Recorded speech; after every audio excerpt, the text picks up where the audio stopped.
Hello everyone, আমি দিব্যেন্দু দাস রয়েছি আপনাদের সাথে বঙ্গকথা চ্যানেলের আরেকটা নতুন এপিসোডে আপনাদের সবাইকে জানাই স্বাগত।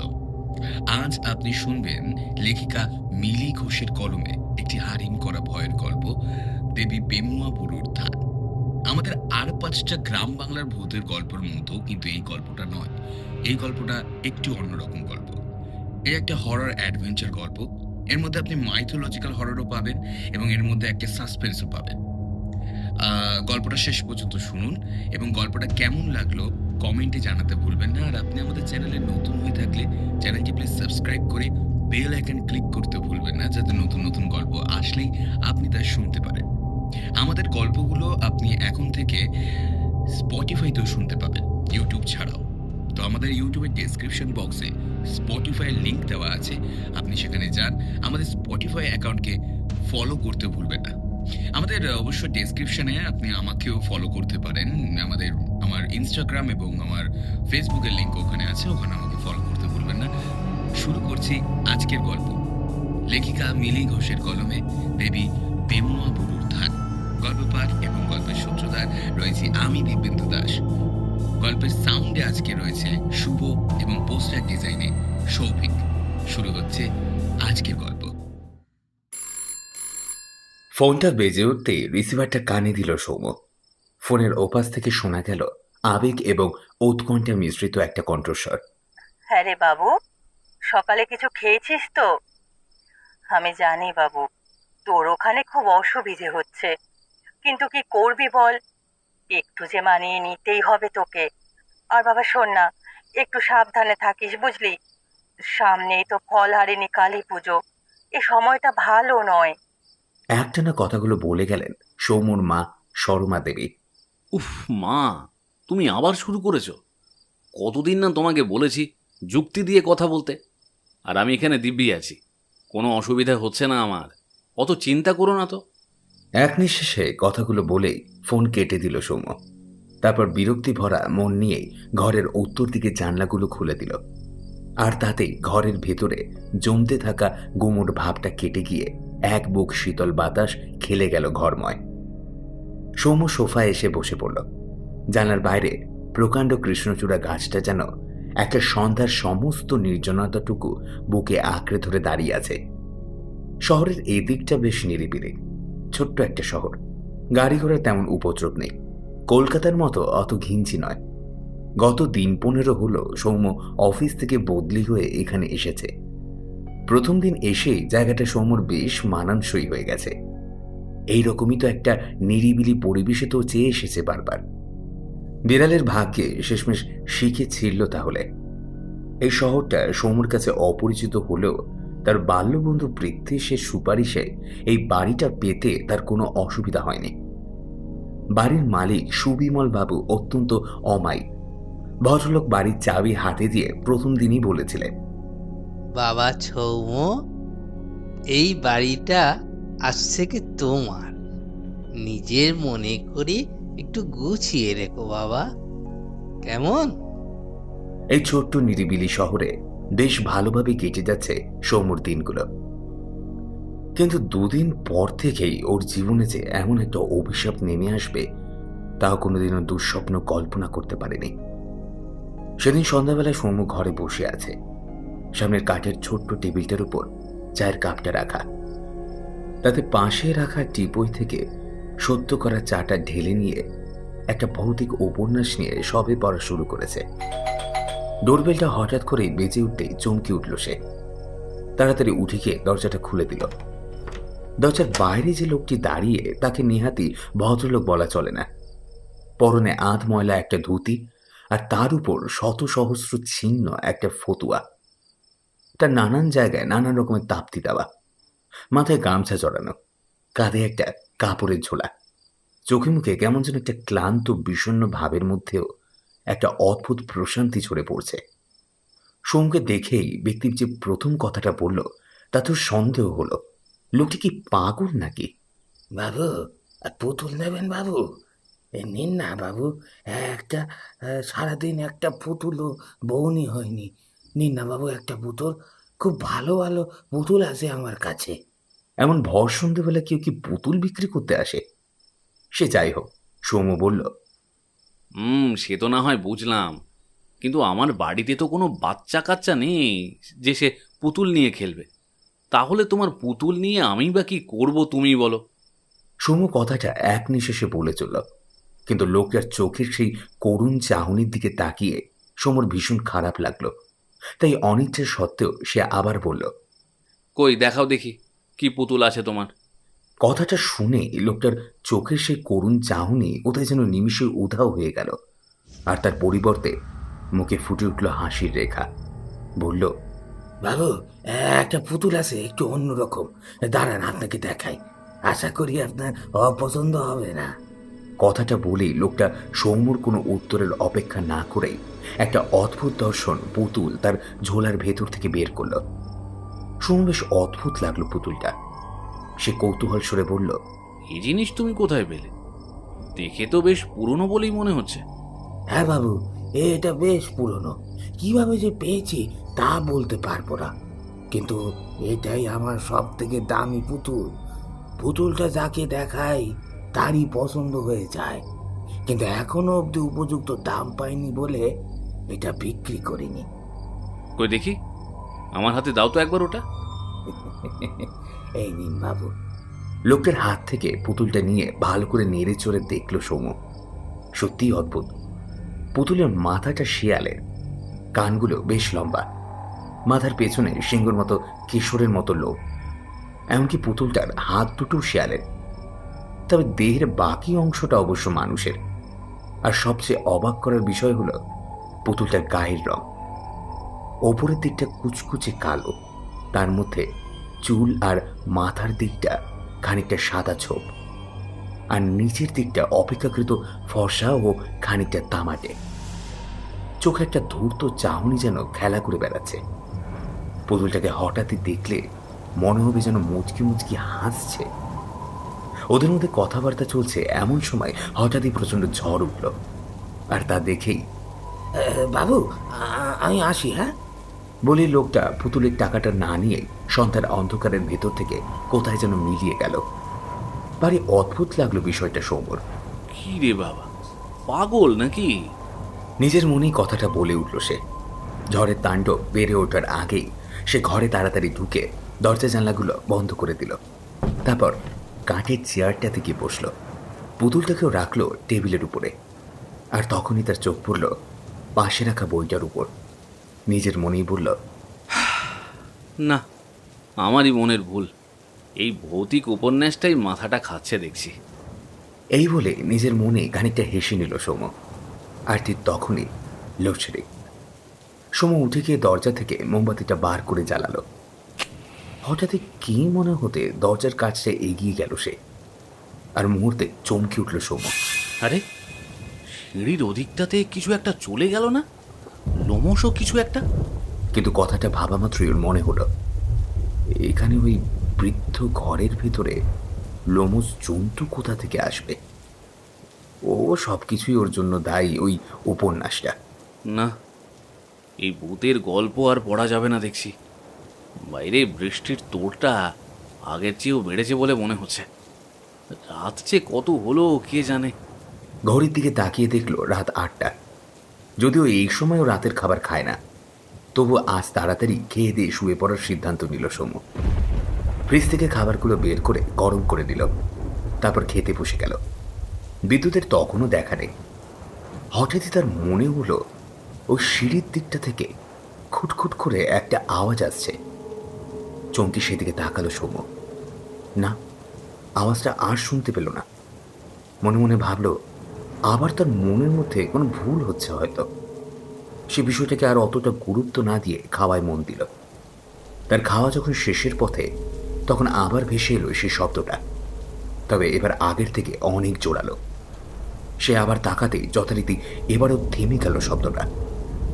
এবার সৌম্যর কি যেন একটা মনে হতেই দৌড়ে গেল সিঁড়ির দিকে, যেখানে সিঁড়িটা আড়াআড়িভাবে দোতলায় উঠে গেছে। সেদিকে তাকিয়ে সৌম্য দেখল একটা অতিকায় 4 পেয়ে জানোয়ার সিঁড়ির পেছনের ওই অন্ধকার থেকে বেরিয়ে চোখের নিমেষে দোতলায় উঠে গিয়ে মিলিয়ে গেল। সৌম্য আর একটা সময় নষ্ট করল না, পিছন ফিরে সঙ্গে সঙ্গে সে ঘরে এসে ঢুকল। টেবিলের উপর রাখা মোমবাতিটা তখনও জ্বলছে। সেটা হাতে নিয়েই সে দৌড়ে বেরিয়ে এলো ঘর ছেড়ে। তারপর এসে দাঁড়ালো সিঁড়ির ল্যান্ডিংটার সামনে। সেইটা কিছু দূর উঠে খানিকটা বেঁকে গিয়ে ঘুরে গিয়ে মিশেছে। একটু আগেই ওই প্রাণীটা ওই দিকে গিয়েছে। বুকের ভেতরটা ঢিপ ঢিপ করছে সৌম্যর। অজানা একটা ভয় এই আলো আধারি পরিবেশে তাকে ক্রমশ জড়িয়ে ধরছে। সে মনের সবটুকু সাহসের উপর ভর দিয়ে এক পা করে এগিয়ে চলল দোতলার দিকে। দোতলার দুই পাশে লম্বা দুই প্রস্থ ঘরের সারি, বেশিরভাগই তালাবন্ধ। এদিকটা কোনোদিনও আসেনিও এর আগে। এই সিঁড়িটা ছাদে উঠে গেছে। সে একবার মনে মনে ভাবল, তাহলে কি আগে ছাদের দিকটাই দেখবে? পরক্ষণই মনে হলো দোতলায় এতগুলো ঘর, ওই কালো জন্তুটার তো এই দোতলার অন্ধকারের মধ্যে লুকোনোর সুযোগ সব থেকে বেশি। মোমের আলো দেখা গেল প্রথম ঘরটা। প্রকাণ্ড একটা কাঠের দরজা, তাতে সেখানের মস্ত একটা তালা ঝুলছে। তাতে আবার ধুলোর আস্তরণ পুরু হয়ে জমে আছে। বেশ বোঝা যাচ্ছে বহুদিন এই ঘরে কোনো জীবিত মানুষের পা পড়েনি। পাশের ঘরটা আকারে একটু বড়, তাতে যে লোহার তালাটা ঝুলছে তার একটা দিক জং ধরে ক্ষয়ে গেছে। হঠাৎ সমর মনে হলো অন্ধকারের ভেতর থেকে কেমন একটা গোঙানির শব্দ আসছে। দোতলার বারান্দাটা কিছুটা গিয়ে দক্ষিণমুখ হয়ে একটা দেওয়ালের গায়ে শেষ হয়েছে। সেদিকে কিছু পুরনো ভাঙাচোরা আসবাবের স্তূপ। সেখানে চোখের নিমিষেই হঠাৎই সেটা বেরিয়ে এসে একটা হিংস্র লোলুপ দৃষ্টি দিয়ে ফিরে থাকা সৌম্যর দিকে। ঘটনাটা ঘটল এক মুহূর্তেরও কম সময়ের মধ্যে। তারপর সেটা ওই কোণের সব থেকে ছোট্ট ঘরটাতে গিয়ে ঢুকলো। সৌম্য আর এক মুহূর্ত অপেক্ষা না করে ছুটল সেই ঘরটার দিকে। সেই ঘরটার অবস্থা সব থেকে খারাপ। দরজাটা একদিকে কাত হয়ে ভেঙে পড়েছে। অত্যন্ত কৌতূহল বশতই সৌম্য কাঠের দরজাটা ছোট্ট একটা ফাঁকে চোখ রাখল। ভেতরে ধুলো ময়লা আর আবর্জনা স্তূপ। কিন্তু ওটা ওটা কি? সৌম্য যা দেখলো তাতে ওর সর্বাঙ্গ বিদ্যুতের মতো তরঙ্গ খেলে গেল। সে দেখতে পেল ঘরের ভিতরে অন্ধকারের মেঝের উপরে পিছন ফিরে বসে আছে একটা বিশাল চেহারার প্রাণী। প্রাণীটার মুখ দিয়ে একটা জান্তব আওয়াজ বেরোচ্ছে। কিছু একটা চিবিয়ে চিবিয়ে খাচ্ছে যেন সে। প্রাণীটা একটা প্রকাণ্ড শিয়াল বা নেকড়ে জাতীয়। তার উপরের দিকটা লোমশ। আধো অন্ধকারের মধ্যে ভালো করে কিছুই বোঝা গেল না। হঠাৎ ওর মনে হলো প্রাণীটা উঠে দাঁড়িয়ে ওর দিকে একটা তীক্ষ্ণ দৃষ্টি নিক্ষেপ করে বিশ্রীভাবে হেসে অন্ধকারের ভেতরে কোথাও একটা মিলিয়ে গেল। সৌম্য সেই বিভৎস দৃশ্য দেখে টলমলে পায়ে সেই রাতে কিভাবে যে নিজের ঘরে ফিরেছিল তা শুধু সেই জানে। তবে এখানেই শেষ নয়। একতলা ঘরে তার জন্য অপেক্ষা করছিল দ্বিতীয় চমক। ঘরে তখনও সেই আদিম অন্ধকারের ভেতরে পুতুলটাকে ওইভাবেই রাখা ছিল টেবিলের উপরে। খোলা জানলা দিয়ে বাইরে থেকে একটা ঠান্ডা হাওয়া খেলে গেল ঘরের মধ্যে। হাতে ধরে থাকা মোমবাতি নিভু নিভু আলোয় সৌম্য দেখল পুতুলটার কেশরের মধ্যে লোমগুলো হাওয়ায় উড়ছে। তার মুখের হাসিটা যেন আরো ভয়ঙ্কর। আর দুই গাল বেয়ে নামছে একটা কালছে তরল। পুতুলটা এখনো আগের মতোই তাকিয়ে রয়েছে সৌম্যর দিকে। না, এটা আমি কি দেখছি? এ কি করে সম্ভব? চাই না, এই পুতুল আমার চাই না। মুখের কথা শেষ হওয়া মাত্রই পুতুলটাকে তুলে নিয়ে সেই সিঁড়ির পিছনের অন্ধকারের দিকে ছুঁড়ে দিল সে। কিন্তু সেটাকে ছুঁড়ে দেওয়ার আগে সৌম্যর মনে হলো সেটা যেন ওর হাতের মধ্যেই একটু নড়ে উঠল। আর তার গাটা কেমন যেন একটু নরম নরম লাগলো সৌম্যর। হঠাৎ হাতটা একটু জ্বালা করে উঠতেই চিৎকার করে উঠল। তারপর তাকিয়ে দেখলো হাতে একটা ক্ষত হয়েছে আর তার থেকে ঝরে পড়ছে রক্তের ধারা। এ কি? এটা এটা কি করে হলো? তাহলে কি ওই পুতুলটা? না না, তাই বা কি করে সম্ভব? এসব এসব কি হচ্ছে আমার সাথে?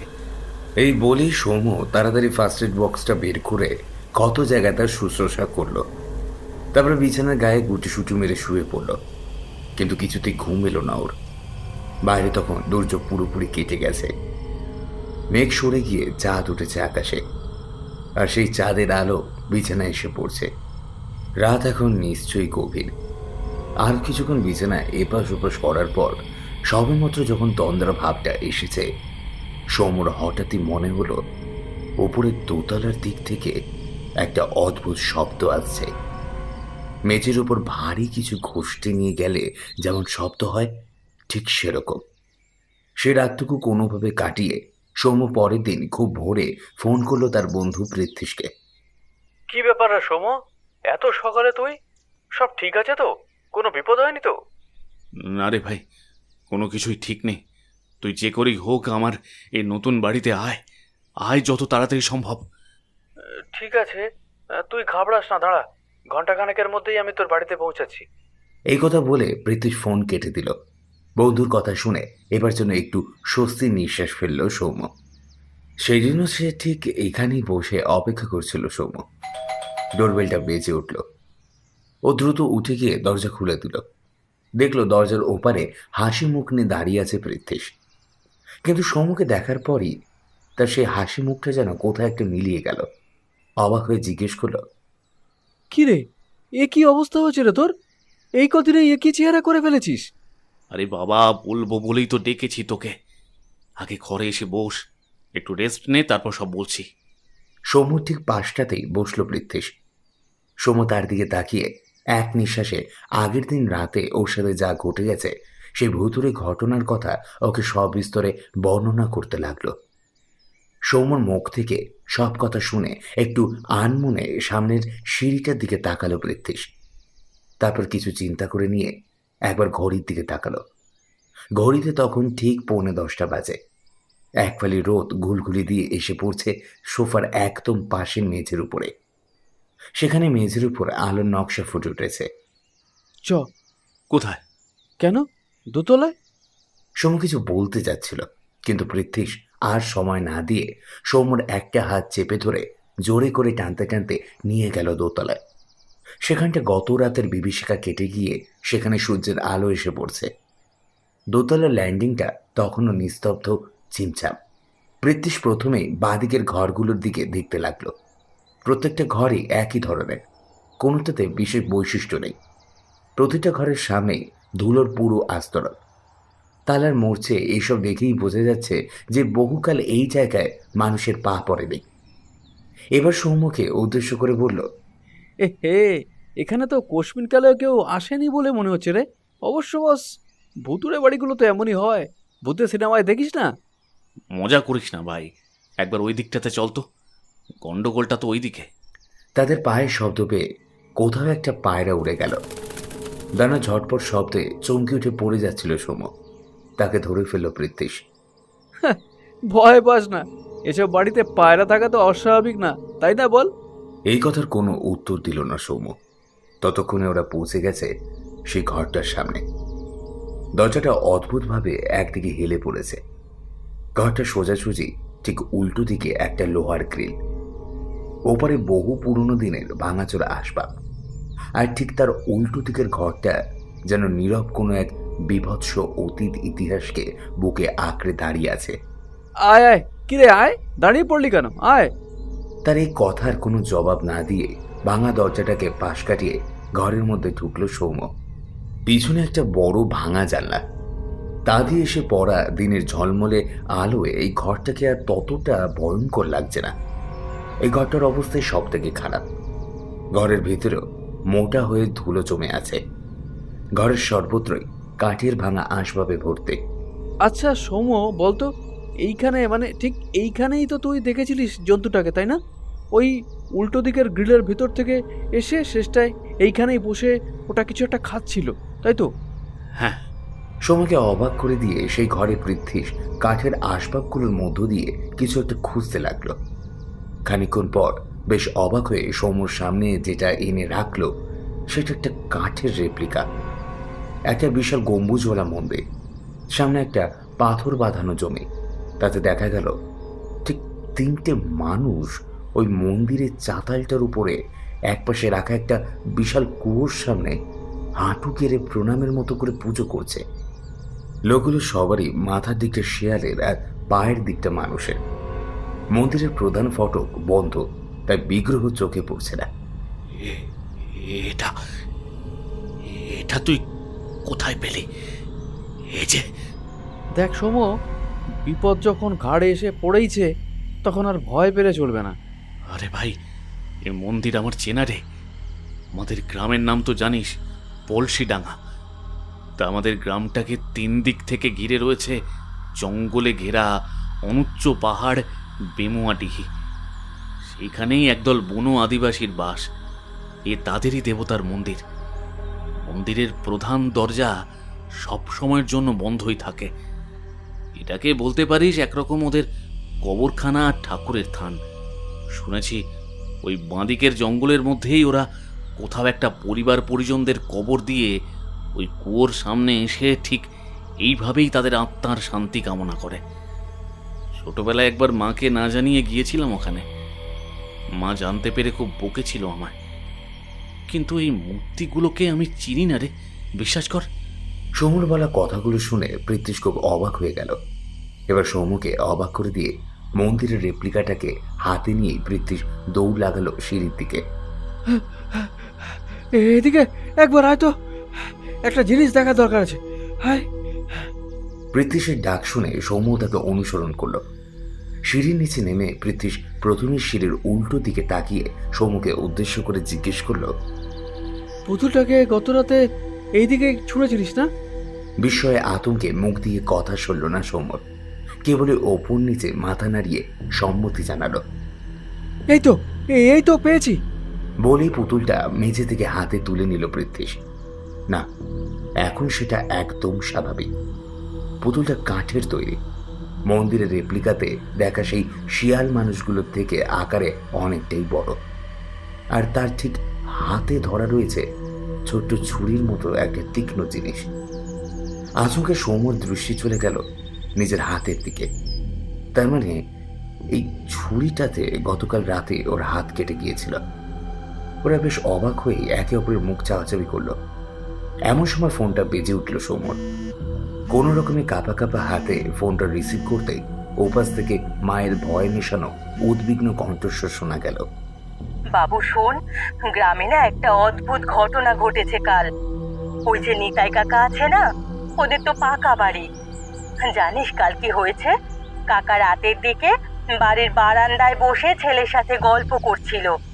ওদের বাড়ির ওদিকটাতে একটু ফাঁকা ফাঁকা জানিসই। তা কাকার হঠাৎ যেন মনে হলো সামনে ঝোপটা একটু নড়ে উঠলো আর কিছু একটা সেখানে গিয়ে ঢুকলো। সেদিকে এক দৃষ্টি কিছুক্ষণ তাকিয়ে থাকার পর তারা দেখলো ঝোপটা থেকে একটা 4 পেয়ে শেয়াল জাতীয় প্রাণী বেরিয়ে এসে একবার ঘাড় ঘুরিয়ে তাদের দিকে ফিরে তাকালো। ওরা দেখলো প্রাণীটার মুখের এক পাশ বেয়ে টাটকা রক্তের ধারা নামছে আর চোখে একটা ক্রূর হিংস্র চাহনি। আবার সেটা যেন এক ঝলক হাসলো। তারপর চোখের নিমেষে মানুষের মতো দুটো পা ধারণ করে ওই বেমুয়াডিহির জঙ্গলটার দিকে কোথায় অদৃশ্য হয়ে গেল। কেউ কেউ তো আবার বলছে উপার সাহেবের বাংলোর দিকটা চলে গিয়েছে হয়তো। উপার সাহেবের বাংলোয় নাকি এমন একটা প্রাণীর মূর্তি দেখেছে অনেকে। শোনা যায় উপার সাহেব নাকি তাকে পুজোও করতেন। আদিবাসীগুলোর কোনো বন্য আদিম দেবতা বলেই মনে হচ্ছে। এক নিঃশ্বাসে কথাগুলো বলার পর দম নিতে খানিক থামতে হলো সুরমা দেবী মানে সৌম্যর মাকে। তিনি কয়েক মুহূর্ত দম নিয়ে আবার বললেন, ছাড় না বাবা, এসব নিয়ে তুই ভাবিস না। তুই সাবধানে থাকিস কেমন? আর বাবা ঠিকঠাক করে কিন্তু খাওয়া দাওয়া করবি, হ্যাঁ? আমি এখন রাখি। বলেই ফোনটা কেটে দিলেন সুরমা দেবী। সময় এতক্ষণ ওর মায়ের বলা কথাগুলো মন্ত্রমুগ্ধের মতো শুনছিল। সব কথা শুনে ও বিস্ময়ে হতবাক হয়ে গেল। এমনটা কিভাবে সম্ভব? সবটা কি কাকতালীয় নাকি? আর কিছু ভাবতে পারছিল না সৌম্য। ফোন রেখে পৃথ্বীশকে ওর মায়ের বলা কথাগুলো বলল। সব শুনে পৃথ্বীশ বলল, শোন সৌম্য, একটা কাজ করি। আমি তো আমাদের পাড়ার গরান কাকার কাছে প্রথম শুনেছিলাম এই বাড়ি আর বাড়িওয়ালার কথা। তা ওনার সাথে আর ওই বাড়িওয়ালার সাথেও কথা বলে দেখছি কি ব্যবস্থা করা যায়, বুঝলি? তুই চিন্তা করিস না, আমি কিছু একটা ব্যবস্থা অবশ্যই করব। তবে আজকের মতো উঠছি রে, তুই তো আর আজকে অফিস যাবি না? না রে, শরীরটা ঠিক ভালো লাগছে না। তাছাড়া আজকে অনেকটা দেরিও হয়ে গেছে। আচ্ছা বেশ, তবে এখন রেস্ট নে। আর কোনো দরকার পড়লে ফোন করিস কিন্তু। আর হ্যাঁ, একটু সাবধানে থাকিস। আর যদি কখনো ওই ফেরিওয়ালাকে আবার দেখতে পাস আমাকে তক্ষুনি জানাবি, কেমন? ঠিক আছে রে। পৃথ্বীশ চলে গেল। সৌম্য অনেকক্ষণ ধরে ভেবেও বুঝতে পারল না এসব কি শুরু হলো ওর জীবনে। তারপর দেখতে দেখতে কেটে গেছে ৫টা দিন। এর মধ্যে সৌম্য ওর মাকে সব কথা জানিয়েছে। ছেলের মুখ থেকে সব কথা শুনে সুরমা দেবীও খুব দুশ্চিন্তায় পড়ে গেছেন। বারবার ওকে এই শহর থেকে গ্রামে ফিরে যেতে বলেছে, কিন্তু সৌম্য তা করেনি। ওদিকে পলসিডাঙ্গা গ্রামটা এখন থমথম করছে।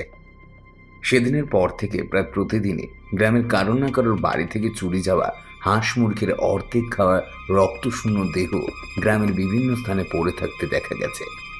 ঠিক ৩ দিন আগেই মারা গেছে নিতাই কাকা। তার মৃতদেহটা উদ্ধার হয়েছিল বাড়ির পাশের সেই ঝোপের ভেতর থেকে। যারাই তার মৃতদেহটা দেখেছিল তারা সবাই ভয়ে আতঙ্কে নিজেদের বাক শক্তি হারিয়ে ফেলেছিল। মৃতদেহটা সম্পূর্ণ রক্তশূন্য, ঘাটটা অদ্ভুতভাবে একদিকে কাত হয়েছিল, জিভটা যেন ঠিকরে বের হয়ে আসছিল মুখের ভেতর থেকে। চোখ মুখে আতঙ্কের ছাপ স্পষ্ট, বোঝাই যাচ্ছিল কিছু একটা দেখে তিনি প্রচণ্ড ভয় পেয়ে গিয়েছেন। তার সর্বাঙ্গ বিভিন্ন রকমের আঘাতের চিহ্ন স্পষ্ট। এদিকে ওই ৩ দিন আগে থেকে সৌম্যর বাড়ির দোতলার ওই ঘরটার দিক থেকে মাঝরাতে নানা রকমের আওয়াজ ভেসে আসছে। মনে হচ্ছে কোনো একটা প্রাণী চারপায়ে চড়ে বেড়াচ্ছে। মূর্তিগুলো সবকটাই এখন ও ঘরে। আর প্রাণীটা একবার মনে হয় সিঁড়ির দিকটায় দৌড়ে যায় এবং পরক্ষণে আবার দোতলায় উঠে যায়। তার পায়ের শব্দ মাঝে মাঝেই এই মধ্যরাতে সৌম্যর বুক কাঁপিয়ে দেয়। আজকাল আর তার ভালো করে ঘুম হয় না। পৃথ্বী সেই বাড়িওয়ালা আর ওর গরান কাকা দুজনেই সাথে কথা বলেছে। সব থেকে অবাক করার বিষয় হলো গরান কাকার বাড়ি পলসিডাঙ্গা গ্রামেই এবং কুমার সাহেব আর নিতাই কাকার বাড়ির থেকে খুব একটা দূরে নয়। বাড়িওয়ালা জানিয়েছে আগের ভাড়াটে নাকি অনেক তন্ত্রমন্ত্র এবং জাদুবিদ্যা জানত। সেও নাকি মাঝে মাঝে কোনো বিশেষ বিশেষ তিথিতে নানান তন্ত্রক্রিয়া করত এবং বাড়িতে নানান জায়গায় সেগুলো করত। জানতে পেরে তিনি তাকে এই বাড়ি থেকে উঠিয়ে দেন। সেই লোকটি নাকি থাকতো বেথুয়া দিঘি জঙ্গলের একদম কাছে। সব মিলিয়ে সৌম্যর কাছে ব্যাপারটা অনেকটাই দিনের আলোর মতো স্পষ্ট। সেদিনই সেই ফেরিওয়ালার দেওয়ার পুতুলটা যত নষ্টের গোড়া, তবুও তাকে ফেলে দেওয়া যাচ্ছে না, কেননা তাতেও ফল হিতে বিপরীত হতে পারে। আরও ভয়ঙ্কর কিছু ঘটতে পারে ওর সাথে। আরও একটা জিনিস শুরু হয়েছে পরশু দিন থেকে। ঠিক যেখানে সেই ফেরিওয়ালার দেওয়া পুতুলটা রাখা ছিল তার ঠিক সামনেই দেওয়ালে লালচে কিছু একটা দাগ ফুটে উঠছে। অনেকটা রক্ত শুকিয়ে গেলে যেমন হয় ঠিক সেরকম দাগ। দাগ কি নাকি সেগুলো প্রাচীন কোনো লিপির বর্ণমালা তা ভালো করে বোঝা যাচ্ছে না। সেদিন সোফায় বসে এইসব কথাই ভাবতে ভাবতে হঠাৎই ডোরবেলটা বেজে উঠল। সমু উঠে গিয়ে দরজা খুলল। পৃথ্বী চোখে দেখা মাত্রই বলল, কি রে, তোর দরজা খুলতে এত দেরি হলো যে? আমি তো বেশ ভয় পেয়ে গিয়েছিলাম। ঘরে ঢুকতেই ওর চোখ পড়ল দেওয়ালটার দিকে। অবাক হয়ে জিজ্ঞেস করলো, এই সৌম্য, ওগুলো কি রে? কি জানি, ভালো করে বুঝতে পারছি না। জানিস, গত পরশু থেকে দেখছি আজ আরেকটু বেড়েছে বলে মনে হচ্ছে। কি বলতো এগুলো? দেখে তো মনে হচ্ছে প্রাচীন কোনো ভাষার লিপি, তবে মনে হচ্ছে এগুলো সব রক্ত দিয়ে লেখা। যাই হোক, শোন, কালকে আমার অফিসে একটা বিশেষ কাজ আছে, তাই পরশু আমরা যাব তোদের গ্রামে। আসল রহস্যের চাবিকাঠি লুকিয়ে আছে ওইখানেই। আর শোন, আরও একটা ঘটনা ঘটেছে। এই ঘটনায় আমিও রীতিমতো অবাক হচ্ছি রে, বললে বিশ্বাস করবি না। কাল রাতে ডাইনিং রুমে বসে খাওয়া দাওয়া করছি, এমন সময় খুট করে একটা শব্দ শুনতে পেলাম। শব্দটা এলো আমাদের বাড়ির সেই সিঁড়ির তলা থেকে। আমি উঠে দেখতে গেলাম, গিয়ে দেখি ঠিক তোর মূর্তিটার মতো একটা মূর্তি সেখানে পড়ে আছে, যেন ওটা আমাকে দেখে হাসছে। আমারও শিরদাঁড়া দিয়ে ভয়ের একটা চোরা স্রোত খেলে গেল। নিজের চোখেও বিশ্বাস হচ্ছে না আমার তখন। চোখও যেন সময় বুঝে আমার সাথে প্রতারণা করছে। প্রথম মিনিট খানেক তেমনই নীরবতা কেটেছে জানিস। তারপর দেখলাম মূর্তিটার ঠোঁটটা নড়ল, তারপর সেটা ধীরে ধীরে একটুখানি ফাঁক হলো, আর সেখানে রক্ত নয়, দেখলাম তীক্ষ্ণ ছুরির ফলার মতো দুখানা দাঁত ঝলসে উঠল। ঠিক তার পর মুহূর্তেই মনে হলো দোতলার ঘরে কেউ যেন হাঁটছে। আর তুই তো জানিসই আমিও একাই আছি কদিন। তোর কাকিমারা নৈনিতাল গিয়েছেন। আমার সিঁড়ির ওদিকটাতে একটা জানালা আছে জানিসই তো, সেখান দিয়ে বাইরে চাঁদের আলো এসে পড়েছে। আর সেই আলোতেই আমি দেখতে পেলাম সেখানে একটা ছায়ামূর্তি ফুটে উঠেছে। ছায়াটা একটা নারীর, তার শাড়ির আঁচলটা মাটিতে লুটোচ্ছে, এলোচুল উঠছে খোলা বাতাসে। আমি স্পষ্ট দেখতে পাচ্ছি না তাকে, তবুও সে আছে। এবার ছায়াটা একটু নড়ে উঠল। দেখলাম সেটা অত্যন্ত ধীরে হলেও আমারই দিকে এগিয়ে আসছে। ঠিক মানুষের মতো নয়, তার উপরের দিকটা নারী, কিন্তু তবু বন্য পশুর মতো। ঘরটা অত্যন্ত তীব্র একটা দুর্গন্ধে ভরে গেছে। গন্ধটা আসছে, সেটাও আসছে ওই ছায়াটার কাছ থেকেই। এখনও তার সম্পূর্ণ অবয়বটা দেখা যাচ্ছে না ভালো করে। আমার খাওয়া সেই মুহূর্তে মাথায় উঠেছে। কোনো রকমে দৌড়তে লাগলাম আমার ঘরের দিকে। তখন দিকবিদিক জ্ঞান শূন্য আমি, প্রাণ ভয় ছুটছি। একবার তো মনে হলো আজই হয়তো আমার জীবনের শেষ রাত হতে চলেছে। হঠাৎ হোঁচট খেয়ে পড়ে গেলাম। আমার মাথাটা ঢুকে গেল চৌকাঠে। মুহূর্তে ফিনকি দিয়ে বেরিয়ে এলো টাটকা রক্তের ধারা। আমার তখনও চেতনা লোপ পায়নি। আমার মুখের খুব কাছেই একটা গরম নিঃশ্বাস অনুভব করলাম। বুঝলাম কেউ যেন নিঃশব্দে দাঁড়িয়েছে সেখানে। হঠাৎ লোডশেডিং হয়ে গেল। সারা ঘরের কোথাও বিন্দুমাত্র আলোর চিহ্ন নেই। মাথায় তখন অসম্ভব যন্ত্রণা। মনে হচ্ছিল আমি এক্ষুনি জ্ঞান হারাবো, কিন্তু বললে বিশ্বাস করবি কিনা জানি না। ঠিক সেই সময় চমকে উঠে দেখি আমি আমার নিজের বিছানায় উপর ঘুমিয়ে আছি। ওহ, তাহলে দুঃস্বপ্ন দেখছিলাম এতক্ষণ। যাক বাবা, কি ভয়ঙ্কর দৃশ্য। খোলা জানালা দিয়ে এক ফালি চাঁদের আলো এসে পড়েছে বিছানার উপর। জলের বোতলটা পাশের টেবিলে রাখা। গলা শুকিয়ে কাঠ। বিছানা থেকে নেমে জল খেতে যাবো এমন সময় শুনলাম সত্যি ওপরের ঘর থেকে একটা আওয়াজ আসছে। তুই তো জানিস আমি কোনো কালেই তেমন একটা ভীতু নই, তবুও কাল কেমন একটা যেন ভয় ভয় লাগছিল। টলমল পায়ে কোনো রকমে দোতলায় গেলাম। আমাদের বাড়ির দোতলাটা তো তোর এই বাড়িটার মতো নয়, অন্যরকম। দোতলার ল্যান্ডিংটার বাম পাশে একটা বিরাট হলঘর। ডান দিকের ঘরগুলো বেশ ছোট ছোট। তারই একটা থেকে আসছে আওয়াজটা। আমি কোনো রকমে সেই ঘরটার কাছে এগিয়ে গেলাম। ঠিক সেই শব্দ যে একটু আগেই পেয়েছি দুঃস্বপ্নের ভেতর। আই হলে চোখ রেখে যা দেখলাম রে ভাই, বললে বিশ্বাস হবে না তোর। একটা শেয়াল জাতীয় অতিকায় প্রাণী ঘরের মাঝখানে বসে কিছু একটা খাচ্ছে, আর স্নেহবশত তার গায়ে মাথায় হাত বুলিয়ে দিচ্ছে, আদর করছে একটা নারী মূর্তি। নারী মূর্তি বলছি বটে, তবে তার শরীরের নিচের দিকটা একটা নারীর আর মাথাটা একটা শেয়ালের। আমি এই দৃশ্য দেখেই সঙ্গে সঙ্গে কয়েক হাত পিছিয়ে গিয়েই দেখি সেখানে পড়ে আছে তোর ওই কাঠের পুতুলটা। আমার আর এতটুকুও সহ্য শক্তি ছিল না। তোরই মতো ঊর্ধ্বশ্বাসে আমি দৌড়ে এসে ঘরের দরজা বন্ধ করে দিলাম ভেতর থেকে।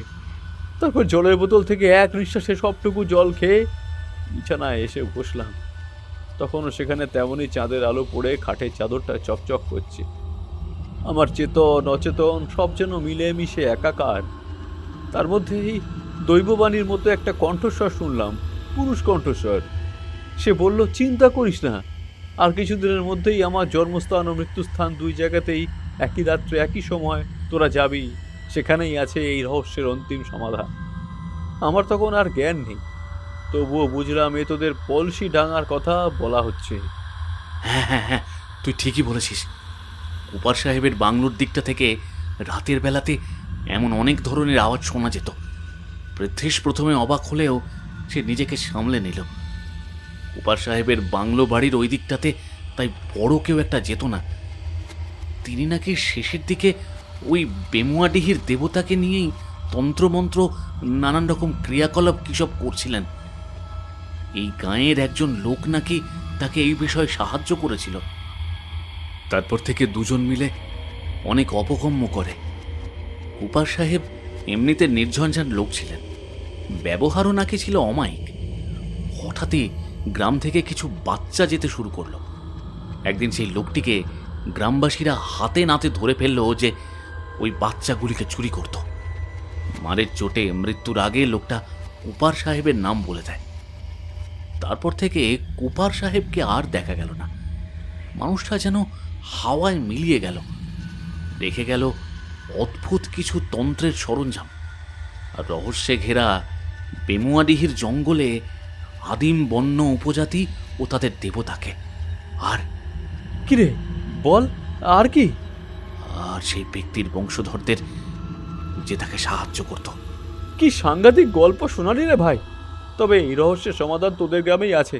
নে, আর দেরি করিস না, কাল বাদে পরশু রওনা দিতে হবে। নে, সব গুছিয়ে নে। চম্পাতলা স্টেশন থেকে ট্রেন ধরে যখন ওরা কাশরুটি স্টেশনে নামলো, তখন দুপুর গড়িয়ে বিকেল। দিনের শেষ আলোটুকু তখন সামনের দিগন্ত বিস্তৃত সোনালি ধানের ক্ষেতকে বিদায় জানাতে ব্যস্ত। চারপাশটা এরই মাঝে যেন একেবারে শুনশান হয়ে গেছে। এখান থেকে ওদের গ্রামে পৌঁছতে হলে ভ্যান রিক্সা উঠতে হবে, কিন্তু ভ্যান স্ট্যান্ডের কোনো ভ্যানই পলসিডাঙ্গায় যেতে চাইল না। বকশিসের লোভ দেখিয়েও কোনো ফল হলো না। অগত্যা ওরা দুজনেই হাঁটতে শুরু করলো। ভাই, আমার খালি মনে হচ্ছে অদৃশ্য একজোড়া চোখ যেন আমাদের দেখছে। না রে ভাই, তোর মনের ভুল। না রে, ওই ওই যে দূরে ঘাসের ঝোপটার দিকে দেখ।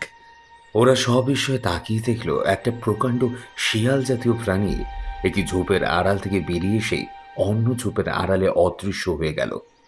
ভয়ে ওদের শরীরের রক্ত যেন হিম হয়ে গেল। সারাটা পথ সৌম্য আর পৃথ্বীশ কেউই আর একটিও কথা বলল না, শুধু দ্রুত পা চালাতে লাগলো। প্রায় 8 ঘন্টা পর ওরা সৌম্যদের বাড়িতে এসে পৌঁছালো।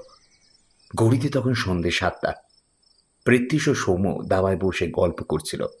সুরমা দেবী এসে বললেন, ভাত বেড়ে দিয়েছি, তোরা আয়, খেতে বস।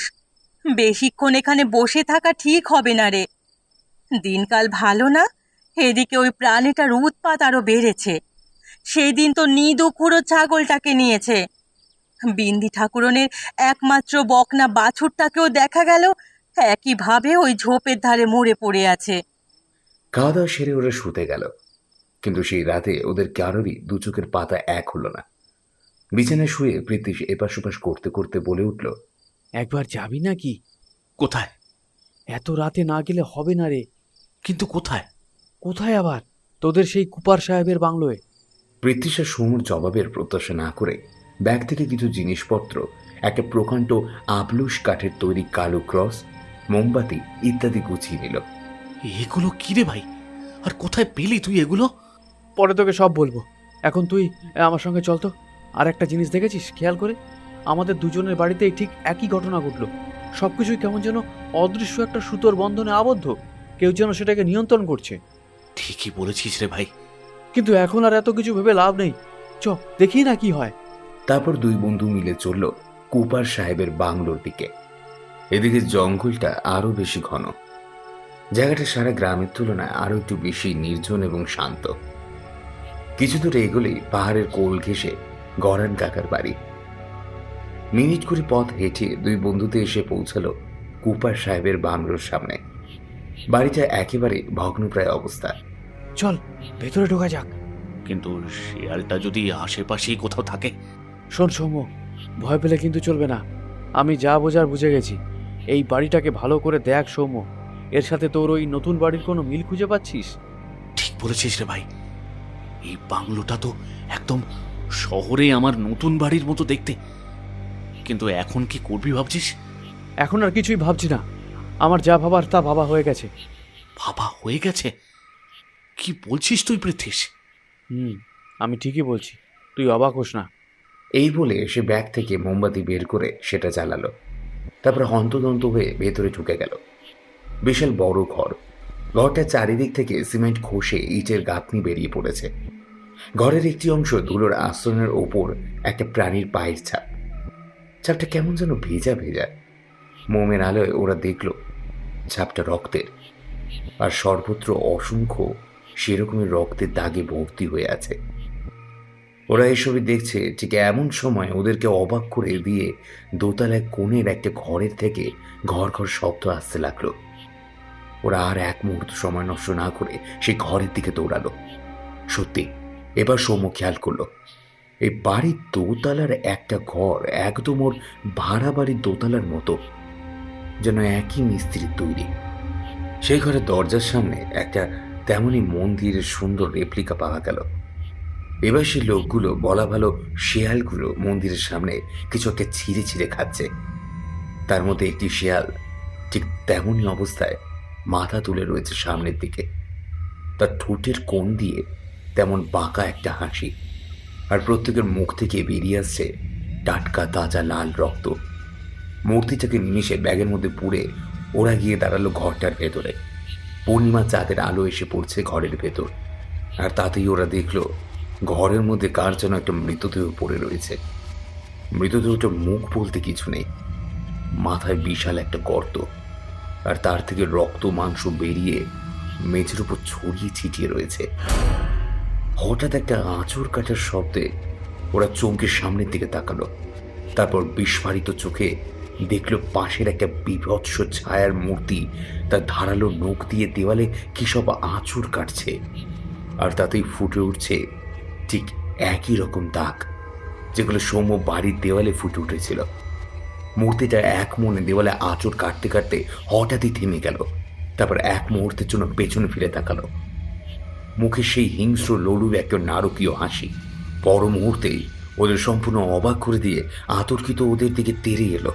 পৃথ্বীশ প্রায় পড়েই যাচ্ছিল, কিন্তু কোনো রকমে নিজেকে সামলে নিয়ে ওর ব্যাগের ভেতর থেকে সেই কাঠের ক্রস চিহ্নটা বের করে আনলো। তারপর সেটা তীরে আসা সেই ছায়া মূর্তির দিকে তাক করে ধরতেই ছায়া মূর্তিটার মুখ দিয়ে বিকট একটা আওয়াজ বের করতে শুরু করলো। দোতলার সিঁড়ি দিয়ে নেমে বাড়ির সদর দরজা থেকে দৌড়ে দিল তারা। পালাচ্ছে পালাচ্ছে, ওকে পালাতে দিলে হবে না, সৌম্য চল শিগগির। এই বলেই পৃথ্বী সৌম্যর একটা হাত চেপে ধরে ছায়ামূর্তিটাকে অনুসরণ করলো। অসম্ভব জোরে দৌড়াচ্ছে সেটা, কিন্তু কিসের সঙ্গে একটা ধাক্কা লেগে হঠাৎই মাটিতে পড়ে গেল। তারপর আবার উঠে দৌড়াতে শুরু করলো, কিন্তু আগের থেকে গতি খানি কমে গেল তার। কমল দিকে ঝিলের পাড়ে শেষবারের মতো তাকে দেখা গেল, কিন্তু তারপরে সেটা ঝিলের অন্য প্রান্তে চলে গেল। যা, এ তো দেখছি ঝিলের ওই পারে চলে গেল। আরে ওখান থেকেই তো আমাদের বেমুয়াডিহির আসল জঙ্গলটা শুরু হয়েছে। শোন, আমাদেরও জঙ্গলে যেতে হবে, যাদের আলো আছে, খুব একটা অসুবিধা হবে না রে, ওখানেই আছে আসল রহস্যের সমাধান। ওরা দুজনেই সে জঙ্গলে এসে প্রবেশ করলো। জঙ্গলটা দীর্ঘদিনে বেষ্টন করে পাহাড়ের দিকে চলে গেছে। এখন দিকে স্বচ্ছ জলে চাঁদের আলো খেলা করছে। এই পৃথ্বীশ, ও ও ওটা কি রে? কোনটা রে সৌম্য? ওই যে ওই যে দেখতে পাচ্ছিস না, ওই যে ওইখানে দিঘির ওই দিকটাতে। গাছের আড়ালের ওদিকে ঠিক দেখা যাচ্ছে না, তবে দিঘির জলে চাঁদের আলো পড়ছে। আবছা অন্ধকারের মধ্যে তারা দেখলো একটা সাদা কাপড় পরা নারী মূর্তি জলের মধ্যে মুখ ডুবিয়ে কি যেন করছে। তারা একটু এগোতেই কোথায় যেন সেটা অদৃশ্য হয়ে গেল সেই নারী মূর্তিটা। দূর থেকে কোনো একটা মন্দিরের ঘণ্টার ধ্বনি ভেসে এলো, সেই সাথে তীব্র একটা মন্ত্রধ্বনি। সেই ঘন জঙ্গলের ভেতরে এত রাতে মন্ত্র পড়ছে কে? কিন্তু সেসব ভাবার সময় তাদের নেই। খুব ঘুম পাচ্ছে তাদের। দু চোখের পাতা যেন খুলে রাখতে পারছে না সৌম্য আর পৃথ্বীশ। হঠাৎ তীব্র একটা মন্ত্র উচ্চারণের শব্দেই ওদের প্রথম তন্দ্রার ভাবটা কেটে গেল। একটা ঘাসের অপ্রস্তুত জমি, মাথার উপর বড় বড় গাছের ছাউনি। ওরা নিজেদের ঘন জঙ্গলের ভেতর আবিষ্কার করলো, কিন্তু অনেক ভেবেও ওদের মনে পড়ল না কিভাবে ওরা এখানে এসে পৌঁছালো। আর একটু চোখটা সয়ে যেতেই ওরা দেখলো সামনে একটা বড় মন্দির, তবে মন্দিরের দরজাটা বন্ধ। আর সে বন্ধ মন্দিরের চাতালে একজন পুরোহিত মন্ত্র পড়ছে। জায়গাটা ওদের চিনতে আর বাকি রইল না। এ তো সেই মন্দির, আর ওই পুরোহিতকে আমি চিনি। এই তো সেই ফেরিওয়ালা। তুই ঠিক বলছিস? আরে বাবা, এত সহজে ভুলবো কি করে? মন্দিরের চারপাশে তখন চাঁদের আলো ভেসে যাচ্ছে। তাতেই দেখা গেল কতগুলো অস্পষ্ট ছায়ামূর্তি কিসের যেন একটা পাত্র নিয়ে চলাফেরা করছে। পাত্রগুলো এবার সে পুরোহিতের সামনে রেখে তারা মন্দিরের ঠিক পাশেই কুয়োটার কাছে গিয়ে হাঁটু গেড়ে সেই রেপ্লিকাটার দেখা ভঙ্গিতেই বসল। ওরা এবার স্পষ্ট দেখল সবকটা অবয়ব মাথার দিকটা শেয়ালের, আর দেহের নিচের অংশটা মানুষের। চারিদিকটা একটা পচা দুর্গন্ধে ভেসে গেল। হঠাৎই মন্দিরের দরজাটা সশব্দে খুলে গেল। মন্দিরের ভেতরে পাথরের বেদিতে প্রতিষ্ঠিত রয়েছে একটি বিগ্রহ। না না, বিগ্রহ কোথায়? এই যে সেই নারী মূর্তি যাকে ওরা ঝিলের জলে মুখ ডুবিয়ে কিছু একটা করতে দেখেছিল। এরই মাথাটা শিয়ালের আর দেহটা মানুষের, তবে আকারে অনেকটাই বড়। মূর্তির মুখে একটা পৈশাচী ক্রূর হাসি। ঠোঁটের কোণ বেয়ে নামছে টাটকা রক্তের ধারা। মূর্তির তিনটে হাতের মধ্যে একটা বিশেষ মুদ্রায় বন্ধ, অন্য হাতে রয়েছে একটা ছোট্ট ছুরি। মূর্তিটা যেন ওদের দিকে তাকিয়ে এক ঝলক হাসল। এবার পুরোহিত মশাই ওদের দিকে এক ঝলক তাকিয়েই ক্রূর হাসি হেসে সামনের একটি পাত্রে রাখা তরলটা নিজের মুখে ঢেলে নিল। একটা তৃপ্তির ভাব ফুটে উঠল তার চোখে মুখে। সে আধা মানুষগুলোর দিকে তাকিয়ে অদ্ভুত ইঙ্গিত করতেই তারা সঙ্গে সঙ্গে ছুটে এলো ওদের দিকে। পৃথ্বীশ আর সৌম্য ও ভয়ে চিৎকার করতে যাচ্ছিল, কিন্তু ওদের গলা দিয়ে কোনো শব্দ বের হলো না। সে শিয়ালরূপী আধা মানুষগুলো ওদের দুজনকে তুলে নিয়ে গেল মন্দিরের চাতালে। হঠাৎই একবার পৃথ্বীশের মনে হলো, এরাই কি তাহলে এই জঙ্গলের সেই আদিবাসী? চিন্তার তরঙ্গটা দীর্ঘস্থায়ী হলো না আর। ওরা দেখল সেই আধা মানুষগুলোর সারা গায়ে অদ্ভুত কিছু চিহ্নগুলো আঁকা আছে, যেগুলো ওরা ওদের ঘরের দেওয়ালে দেখেছিল। ওদের দুজনে হতভম্ব করে দিয়ে হঠাৎই পুরুতমশে বলে উঠল, শোনো খোকারা, আজ আর আমার হাত থেকে তোদের নিস্তার নেই। কি ভেবেছিলি তোদের ঠাকুর দাদারা আমাদের বংশের ধ্বংস করে দেবে? কখনো না। দেবী বেমুয়া বুড়ুর আশীর্বাদে আমাদের বংশ সেই গত 70 বছর আগে থেকে অমরত্ব লাভ করেছে। এবার দেখ তোদের কি অবস্থা হয়। শিয়ালরূপী মানুষগুলো পৃথ্বীশকে তৎক্ষণাৎ মাটিতে ফেলে দিয়েছে। এবার 3টে শিয়াল মানুষ একসাথে তার উপর ঝাঁপিয়ে পড়তে যাবে, ঠিক এমন সময় একটা মশাল কোথা থেকে উড়ে এসে পড়ল তাদের পায়ের সামনে। আর সঙ্গে সঙ্গে একটা নারী কণ্ঠের তীব্র মন্ত্র উচ্চারণের শব্দ, মহামৃত্যুঞ্জয় মন্ত্র। ততক্ষণে আগুনের ভয়ে শিয়ালরূপী মানুষগুলো কিছু দূরে ছিটকে পড়েছে। এবার তারা নিজেদেরকে সামনে নিয়ে উঠে দাঁড়িয়ে ছুটে পালালো আরো গভীর জঙ্গলের দিকে। মা, এ তো মায়ের গলা। এবার সুরমা দেবী একটা গাছের আড়াল থেকে বেরিয়ে এসে শটান দাঁড়ালো সে পুরোহিতের সামনে। তার এক হাতে ধরা বালগোপালের মূর্তি, আর আরেক হাতে একটা পবিত্র মন্ত্রপুত জলের কামুণ্ড। পুরোহিত কিছু বুঝে ওঠার আগেই সুরমা দেবী উচ্চস্বরে বললেন, আর নয় সামন্ত, আর নয়। এবার দেখো তোমার কি অবস্থা হয়। তুমি আমাদের এই গ্রামকে অনেক জ্বালিয়েছো। এবার এই গ্রামকে আর আমার সন্তানদের তোমার এই অপশক্তির হাত থেকে আমি রক্ষা করবই। আমি জানতাম তুমি ঠিক আমাদের 2 পরিবারের মধ্যে পারিবারিক শত্রুতা থেকে তুমি আমার সন্তানদের ক্ষতি করবে। আমি প্রথম দিন থেকেই বুঝেছিলাম এই সব অনিষ্টের মূলে তুমিই আছো। দেখি আজ বিধাতা কার সাথে থাকেন, আমার এই পবিত্র সিঁদুরের সাথে নাকি তোমার মতো শয়তানের সাথে। তাই নাকি? ওই দেখ, চারপাশ থেকে দেবী বেমুয়া পুরুষ সন্তানেরা তোকে ঘিরে ফেলেছে, দেখতে পাচ্ছিস? বলেই পুরোহিত বিড়বিড় করে কিছু একটা মন্ত্র পাঠের চেষ্টা করলো, কিন্তু আশ্চর্য, কোনো শব্দই তার গলা দিয়ে বেরোলো না। সুরমা দেবী এবার পবিত্র মন্ত্রপুত কামণ্ডল থেকে জল ছুঁড়ে মারলেন তার দিকে, আর সেই বালগোপালের মূর্তিটা স্পর্শ করালেন তার কপালে। আর প্রায় সঙ্গে সঙ্গে লোকটা মাটিতে পড়ে সেখানে বাতাসে মিলিয়ে গেল। শেয়ালের দলটাও তৎক্ষণাৎ ছুড়ে গেল। হঠাৎই আকাশ থেকে কি যেন একটা নেমে এলো। পরীর মতো দেখতে জিনিসটা অনেকটা। তার সারা শরীর সাদা শাড়ির মতো কাপড়ে ঢাকা। ততক্ষণে সৌম্যর মায়ের হাত চলে গেছে তার কপালে। দেবী বেমুয়া পুরু। এই দৃশ্য দেখে আর স্থির থাকতে না পেরে সৌম্য অবাক হয়ে জিজ্ঞেস করলেন, মা, তুমি প্রণাম করছো? তা ওই দেবীকে? কেন করব না বল বাবা? একটা কথা মাথায় রাখিস, এই পৃথিবীর সবচাইতে হিংস্র পশু হলো মানুষ। আর সমস্ত কিছুর মধ্যেই ভালো মন্দ 2ই আছে। তুই যেটা গ্রহণ করবি এই জগতের সব কিছুই ঠিক তেমন করেই পাবি, বুঝেছিস? এই বলে সুরমা দেবী সৌম্য আর পৃথ্বীশকে বুকের মধ্যে টেনে নিলেন। তারপর 3 জনে এগিয়ে গেলেন তাদের বাড়ির পথে। আকাশে তখন বাঁধ ভাঙা চাঁদের হাসি। মন্দিরে সে বিগ্রহটাও মা ও সন্তানের এই মধুর মিলনে এক ঝলক হেসে উঠল কি। যতই হোক তিনিও তো একজন দেবী, একজন মা। তবে বারবার জিজ্ঞেস করার পরেও সুরমা দেবী কিন্তু তার পরিবারের ইতিহাস তার ছেলেকে বলেননি, যে এই আদিবাসী বংশ ধ্বংস করার জন্য তার শ্বশুরমশাই এবং পৃথ্বীশের ঠাকুরদাদা কিভাবে দায়ী ছিলেন। হয়তো নিজেদের বংশের সেই কালিমা লিপ্ত ইতিহাস নিজের সন্তানকে জানাতে চাননি তিনি। লোকচক্ষুর আড়ালেই থেকে গেল এই পলসিডাঙ্গা এবং বেমুয়াডিহির জঙ্গলের অজানা এক রহস্য, হয়তোবা চিরকালের জন্য।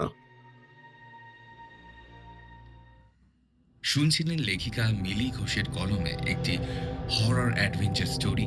আজকের বিশেষ এপিসোড দেবী বেমুয়া বুড়ুর ধান। গল্পটি আপনাদের কেমন লাগলো জানাবেন আমাদের ইউটিউব কমেন্টে। কোথা থেকে আপনি আমাদের এই গল্পগুলোকে শুনছেন সেটা কিন্তু জানাতে ভুলবেন না। আর আপনি এই চ্যানেলে নতুন হয়ে থাকলে প্লিজ চ্যানেলটি সাবস্ক্রাইব করে বেল আইকন ক্লিক করে রাখুন, যাতে নতুন নতুন গল্পগুলো আসলেই আপনি তার নোটিফিকেশন পেয়ে যান। আজকে গল্প পাঠিয়েছিলাম আমি দিব্যেন্দু দাস। অন্যান্য চরিত্রে ছিল পার্থ, অরণ্যদেব, দীপঙ্কর, অতনু এবং পূজা। গল্পের সাউন্ডে ছিল শুভ, গল্পের পোস্টারে ছিল সৌভিক।